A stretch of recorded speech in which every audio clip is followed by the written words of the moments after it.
Welcome to fandom. তো চলে এসেছি আরেকটা আপডেটের ভিডিও নিয়ে। তো অনেকগুলো আপডেট আছে, অনেক গুরুত্বপূর্ণ খবর আছে, সেগুলো তো অবশ্যই দেবো। কিন্তু তার আগে সবার প্রথমে যেটা বলা সেটা হচ্ছে, যারা এখন অবধি সাবস্ক্রাইব করনি তো অবশ্যই কিন্তু সাবস্ক্রাইব করো এবং তার সাথে বেল আইকনটাও ক্লিক করে দিও রেগুলার নোটিফিকেশন পাওয়ার জন্য। আর আমাদের ফেসবুক, ইনস্টাগ্রাম পেজ দুটো ফলো করো, ডিসক্রিপশানে লিঙ্ক দেওয়া আছে। ওইখানে কিন্তু আমরা সব রকম ট্রায়াল এবং টুর্নামেন্টের যেই আপডেটগুলো থাকে সেগুলো কিন্তু পোস্ট করি। তো অনেক দিন বাদে রেগুলার ভিডিও দেওয়ার চেষ্টা করছি, তো ভিউজও খুব একটা আসছে না, তো তাও চেষ্টা করছি যাতে চ্যানেলটাকে আবার বাঁচিয়ে তোলা যায়। তো যাই হোক, প্রথমেই আসি, একটা ট্রায়ালের আপডেট রয়েছে 5th ডিভিশন গ্রুপ এর। তো সেই ট্রায়ালটা তোমরা দেখে নাও, যারা যারা পার্টিসিপেট করতে চাও তো অবশ্যই কিন্তু যোগাযোগ করে চলে যেতে পারো। 14ই মে এই ট্রায়ালটা রয়েছে। তো এরপর চলে আসি যেই আপডেটটা, সেটা হচ্ছে কন্যাশ্রী কাপের। তো গতকাল কিন্তু কন্যাশ্রী কাপের একটা গুরুত্বপূর্ণ ম্যাচ ছিল, শ্রীভূমি ভার্সেস সাদ্দান সমিতি। সেই ম্যাচটা কিন্তু শ্রীভূমি এফসি 2-0 বলে জয়লাভ করেছে। এরপরে যেটা খবর সেটা হচ্ছে খেলো ইন্ডিয়া বেঙ্গল আন্ডার-18 টিমের। তো বেঙ্গল আন্ডার-18 টিমের আজকে কিন্তু খেলা রয়েছে, আর তার স্কোয়াডও কিন্তু অফিসিয়ালি অ্যানাউন্সমেন্ট করে দিয়েছে। তো স্কোয়াডটা তোমরা স্ক্রিনে দেখে নাও। সব প্লেয়ারের নাম তো অবশ্যই বলছি না, শুধু অফিসিয়ালদের নামটা বলে দিই। কোচ কিন্তু এই টিমের হেড কোচ নাসিম আলী, আর অ্যাসিস্ট্যান্ট কোচ হচ্ছে শুভাগত রয়, এবং ফিজিও হচ্ছে তন্ময় কয়াল। আর টিমটা তো পুরো বাঙালিদেরকে নিয়েই তৈরি হয়েছে, এবং এখানে কিন্তু ইউনাইটেডেরও অনেক প্লেয়ার রয়েছে। তো যা যেখান থেকে কিন্তু 4 জন মতো ইউনাইটেড স্পোর্টস ক্লাবের প্লেয়াররা কিন্তু সুযোগ পেয়েছে। তো এরপরে আসি যেটা এই মুহূর্তের মেন খবর, তো সেইটা হচ্ছে অনেকেই জেনে গেছো, সোশ্যাল মিডিয়াতে বেরিয়ে গেছে। সেটা হচ্ছে মোহনবাগান সুপার জায়ান্ট টিমকে কিন্তু ফিফার তরফ থেকে ব্যান করা হয়েছে। যদিও এই ব্যানটা নিয়ে লাফালাফির বা খুব যে সময় সাপেক্ষ ব্যাপার এরকম কিছু ব্যাপার নয়। জেসন কামিংসের সাইনিং বা ওকে নিয়ে যে প্রসিডিওরগুলো করা হয়েছিল সেইখানে কিছু টেকনিক্যাল ইস্যু হওয়ার জন্য কিন্তু এই ব্যানটা ফিফার তরফ থেকে করা হয়েছে। আর এটা কিন্তু ন্যাশনাল ব্যান, মানে যতক্ষণ না এই ব্যানটা উঠছে ততক্ষণ কিন্তু কোনো প্লেয়ার মোহনবাগানের তরফ থেকে কিন্তু অফিসিয়ালি সাইন করাতে পারবে না। তবে যেটা খবর, খুব বেশি দিন এই ব্যানটা থাকবে না, যতদূর তাড়াতাড়ি সম্ভব ব্যানটা কিন্তু রিভোক হয়ে যাবে। তো তারপরেই কিন্তু যা মানে যেরকম প্লেয়ার সাইনিং বা যেই প্রসিডিওরগুলো করতে লাগে একটা টিমের পক্ষ থেকে, সেগুলো কিন্তু করতে পারবে। এরপরে আসি আরও কিছু আপডেটে। তো তার মধ্যে বলে রাখি যে রয় কৃষ্ণা এক্স এটিকে প্লেয়ার এবং মোহনবাগানের হয়েও খেলেছে। তো সেই রয় কৃষ্ণা কিন্তু ওড়িশাতে কোচিং লাইসেন্স শুরু করলো। উড়িষ্যা এফসির তরফ থেকে কিন্তু গ্রুপ মানে ডি লাইসেন্স করানো হচ্ছে। তো সেই ডি লাইসেন্সে কিন্তু পার্টিসিপেট করছে রয় কৃষ্ণা। তো আশা করা যায় যে লাইসেন্স করার পর বা ও ফুটবল ক্যারিয়ার থেকে রিটায়ারমেন্ট নেওয়ার পরে হয়তো ইন্ডিয়াতেই পার্মানেন্টলি থেকে যাবে, এখানেই হয়তো কোচিং শুরু করতে পারে। তো এরপরে আসি আরও যে আপডেটগুলোতে, তার মধ্যে একটা গুরুত্বপূর্ণ বা বড় যেই আপডেট সেটা হচ্ছে ডুরান্ড কাপ এবং সুপার কাপ নিয়ে। তো এই বছর তো ডুরান্ড কাপ ছিল সিজন ওপেনার এবং সুপার কাপ হচ্ছে এন্ড অফ দ্য সিজনেই হয়েছে।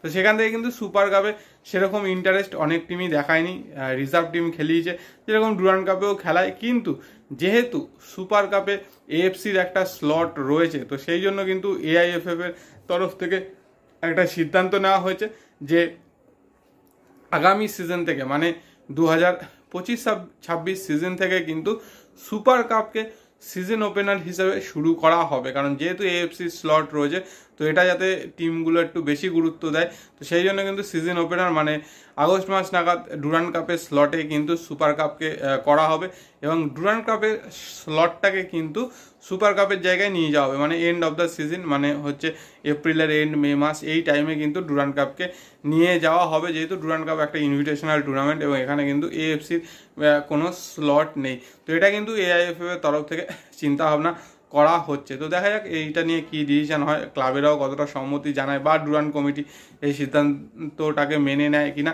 তারপরেই কিন্তু এটা নিয়ে ফাইনাল ডিসিশন এআইএফএফ এর তরফ থেকে জানানো হবে। এবং তার সাথে বলে রাখি, রিসেন্টলি কিন্তু এআইএফএফ এর ইলেকশন রিলেটেড অনেক কিছু রয়েছে, যেরকম কোর্টে একটা সুপ্রিম কোর্টে কেস হয়েছিল, সেই কেসটা কিন্তু যারা করেছিল, পিটিশন করেছিল, তারা কিন্তু জয়লাভ করেছে এবং সেখান থেকে কিন্তু কিছু কনস্টিটিউশনাল চেঞ্জেস হতে পারে এআইএফএফ এর, যেটা তোমরা দেখেছো অনেক ভিডিও ইনস্টাগ্রাম বা ফেসবুকে কিন্তু এই মুহূর্তে রয়েছে। তো সেগুলো নিয়েও কিন্তু আস্তে আস্তে যা যা আপডেট পাবো তো অবশ্যই কিন্তু জানাবো। এবার আসি মেন যেই কথাটা, সেটা হচ্ছে ট্রান্সফার রিলেটেড খবর। তো এই মুহূর্তে এখন মার্কেটে শুধু ইস্টবেঙ্গল নিয়েই খবর, ইস্টবেঙ্গলেই প্রচুর প্লেয়ার আসছে, এরকম প্রচুর বিদেশিকে অফার করা হচ্ছে। থংবই সিং তো নাকি অলরেডি সৌদি আরবে চলে গেছে, সেইখানে কিছু প্লেয়ারকে তিনি দেখবেন এবং তাদেরকে ইনিশিয়ালি একটা প্রস্তাব দেওয়া হবে বা অফার দেওয়া হবে সাইনিংয়ের জন্য বা টিমে আনার জন্য। তো এগুলো নিয়ে কিন্তু অনেক চর্চা চলছে, তো সেগুলো চলতে থাকুক। তার মধ্যে তোমরা দেখেইছো মিগুয়েল এর সাথে নাকি অলরেডি সাইন হয়ে গেছে, তবে যতদূর গতকালকের ভিডিওতেও বলেছি যে আমাদের কাছে যতদূর খবর কথাবার্তা হচ্ছে, কিন্তু অফিসিয়ালি কিন্তু সাইনিং এখনও অবধি হয়নি। তো যদি হয়ে যায় তাহলে অবশ্যই একটা ভালো সাইনিং, কিন্তু যতক্ষণ হচ্ছে না ততক্ষণ অবধি ওয়েট করতে হবে। বাট থংবই সিং তো যে সৌদিতে গেছে, সেইখানকার যদি কোনো প্লেয়ারকে পছন্দ হয় বা তাদেরকে যদি নিয়ে আসে তাহলে কিন্তু সেটা একটা বিশাল বড় দিক। এরপরে আসি মোহনবাগানের কথায়। তো মোহনবাগানেও কিন্তু সামনে ইলেকশন রয়েছে, সেটা নিয়ে কিন্তু বাজার সরগরম, বাট তারাও কিন্তু বেশ কিছু প্লেয়ারকে রিলিজ করতে পারে এবং নতুন কিছু প্লেয়ার সাইনও করাতে পারে, এরকমই কিন্তু সম্ভাবনা রয়েছে। তার মধ্যে একটা খবর যেটা শোনা যাচ্ছে, ধীরাজ সিংকে কিন্তু রিলিজ করতে পারে, এরকমই কিন্তু শোনা যাচ্ছে। এবং তার সাথে গ্রেগ স্টুয়ার্টকেও ছেড়ে দেওয়ার একটা সম্ভাবনা রয়েছে। তো সেই জায়গায় কিন্তু অন্য একজন বিদেশিকে কিন্তু নিয়ে আসার সম্ভাবনা রয়েছে, যেটা আগেও বলেছি, মানে গতকালকের ভিডিওতেও বলেছি, আবারও বলছি, খুব সম্ভবত রয়েছে একজন হাই কোয়ালিটি প্লেয়ারকে সাইন করানোর। কারণ যেহেতু এএফসি চ্যালেঞ্জ লিগে খেলবে, এই এএফসি চ্যাম্পিয়ন্স লিগ 2-তে খেলবে, তো সেইখানে কিন্তু 7 জন বিদেশিকে তারা খেলাতে পারবে। তো সেই জায়গা থেকে কিন্তু একটা বড় সুযোগ রয়েছে একটা বড় কোনো নামি প্লেয়ারের সাইন হওয়ার, বা যদি সেরকম হয় মার্কি প্লেয়ারকেও কিন্তু সাইন করাতে পারে, এরকমও কিন্তু সম্ভাবনা রয়েছে মোহনবাগান সুপার জায়ান্টের ম্যানেজমেন্টের তরফ থেকে। কিন্তু এগুলো সবই ডিপেন্ড করছে কিছুদিনের মধ্যে, মানে যতক্ষণ না ব্যানটা উঠছে ততক্ষণ কিন্তু কিছু করতে পারবে না। তো এই ব্যানটা নিয়ে বলবো চিন্তার কিছু নেই, খুব তাড়াতাড়ি উঠে যাবে। আর সেরকম খুব হাইফাই ব্যানও কিছু না, জাস্ট যেটা মানে কিছু একটা মানে ভুল হলে সেই ভুলে যেই হালকা পানিশমেন্ট হয় সেই রকমই কিন্তু এই ব্যানটা। তো দেখা যাক কবে নাগাদ উঠে যায়, তারপর কীরকম কি সাইনিং করে বা ট্রান্সফার মার্কেটে কবে থেকে আবার সেই আগুন জ্বালাতে শুরু করে মোহনবাগান ম্যানেজমেন্ট, সেটাই কিন্তু দেখার। তো এগুলোই মোটামুটি আপডেট ছিল। এরকম যা যা আপডেট পাবো তোমাদের সাথে কিন্তু অবশ্যই শেয়ার করে দেবো। তোমাদের যা বক্তব্য আছে অবশ্যই কমেন্ট সেকশনে কমেন্ট করে জানিও। আর ভিডিওটা ভালো লাগলে লাইক শেয়ার তো অবশ্যই করবে, আর যারা এখনও অবধি সাবস্ক্রাইব করেন তো অবশ্যই সাবস্ক্রাইব করবে।